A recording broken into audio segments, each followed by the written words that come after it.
Hey guys, আসসালামু আলাইকুম। Sony স্ক্রাফটসের পক্ষ থেকে সবাইকে জানাচ্ছি স্বাগতম। আমি আজকে আবারও একটি হোমমেড চুড়ির টিউটোরিয়াল নিয়ে হাজির হয়েছি।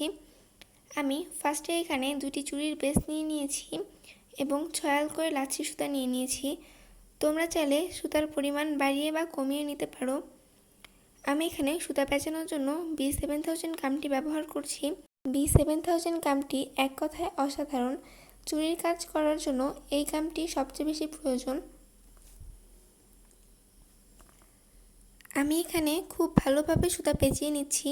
সুতা পেঁচানোর সময় একটা জিনিস খেয়াল রাখতে হবে, সুতার পেঁচানোর সময় যাতে চুড়ির বেসটি দেখা না যায়। চুড়ির বেসটি যদি দেখা যায় তাহলে কাজের ফিনিশিং ভালো আসবে না এবং সুতাটিকে খুব টাইট রাখতে হবে।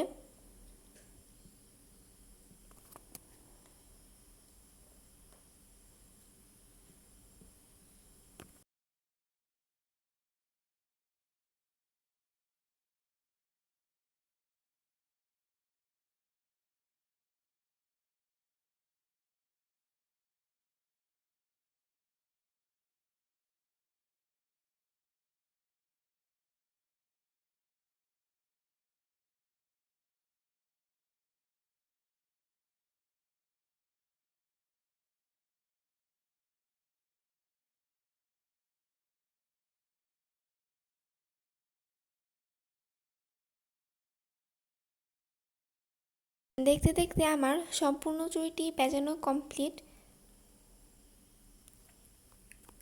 পেঁচানো হয়ে গেলে আমি শেষ পর্যায়ে এসে সুতাটি গামের সাহায্যে লাগিয়ে নিচ্ছি। অফ ক্যামেরায় আমি আরও একটি চুড়ি বানিয়ে নিয়েছি। এরপরে আমি এখানে কুন্দনের কাজ করব। আমার চ্যানেলে এই টিউটোরিয়ালটি আগে একবার আপলোড করা হয়েছে, এটা সেকেন্ড বার। আমি এখানে কুন্দন লাগানোর জন্য একই গামটি ব্যবহার করছি।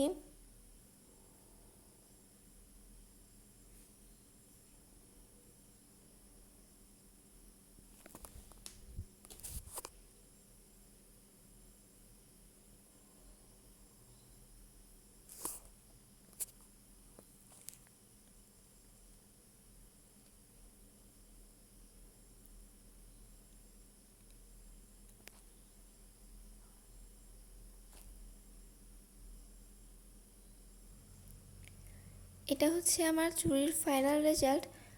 আমার কাছে তো চুড়ির ফাইনাল রেজাল্টটি অসাধারণ লেগেছে। আপনাদের কাছে কেমন লেগেছে আপনারা কমেন্টে জানান। তো আজকের ভিডিওটি ছিল এ পর্যন্ত। সবাই ভালো থাকবেন। আল্লাহ হাফেজ।